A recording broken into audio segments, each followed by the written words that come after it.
ایک عرب مسلمان لڑکی لندن میں زیر تعلیم تھی۔ ایک دن وہ اپنی سہیلی کے کسی تقریب میں گئی۔ کوشش کے باوجود وہ وہاں سے جلدی نہ نکل سکی۔ جب وہ اس فنکشن سے فارغ ہو کر نکلی تو رات کافی دیر ہو چکی تھی۔ اس کا گھر دور تھا۔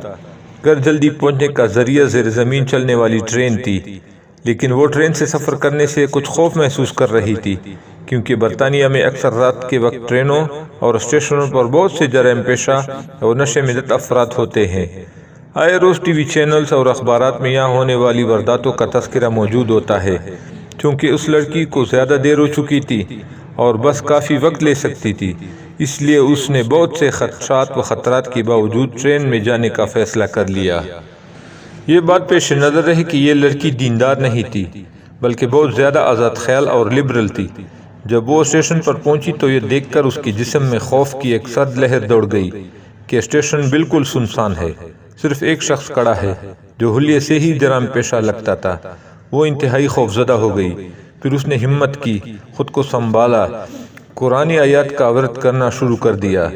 جو کچھ اسے زبانی یاد تھا، جسے ایک عرصے سے وہ بھولی ہوئی تھی، سب کچھ پڑھ ڈالا۔ اتنے میں ٹرین آئی اور وہ اس میں سوار ہو کر بخیریت اپنے گھر پہنچ گئی۔ اگلے دن کا اخبار دیکھ کر وہ چونک اٹھی۔ اسی اسٹیشن پر اس کے روانہ ہونے کی تھوڑی دیر بعد ایک نوجوان لڑکی کا قتل ہوا اور قاتل گرفتار بھی ہو گیا۔ وہ پولیس اسٹیشن گئی۔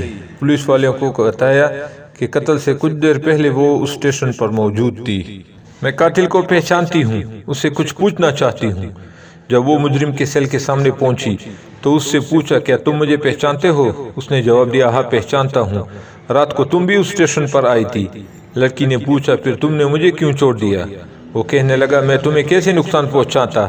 تمہارے پیچھے تو دو انتہائی صحت مند اور قد اور باڈی گارڈ تھے۔ یہ سن کر لڑکی حیران ہو گئی۔ اسے یقین ہو گیا کہ قرآن کی آیتوں کا ورد کرنے کی وجہ سے اللہ کی طرف سے اس کی حفاظت کی گئی۔ وہ واپسی پر اللہ کے تشکر اور احسان مندی کے جذبات سے مغلوب تھی۔ اللہ کی مدد اور نصرت پر اس کا بھروسہ مزید بڑھ گیا تھا۔ اگر ہم اپنے دل کی گہرائیوں سے اللہ کو پکاریں اور اللہ کی تائید و نصرت پر بھروسہ رکھیں تو ہم اللہ کی رحمت سے کبھی محروم نہیں رہیں گے۔ تو بھائیو، جب بھی گھر سے باہر جائیں، مسنون دعائیں پڑھیں۔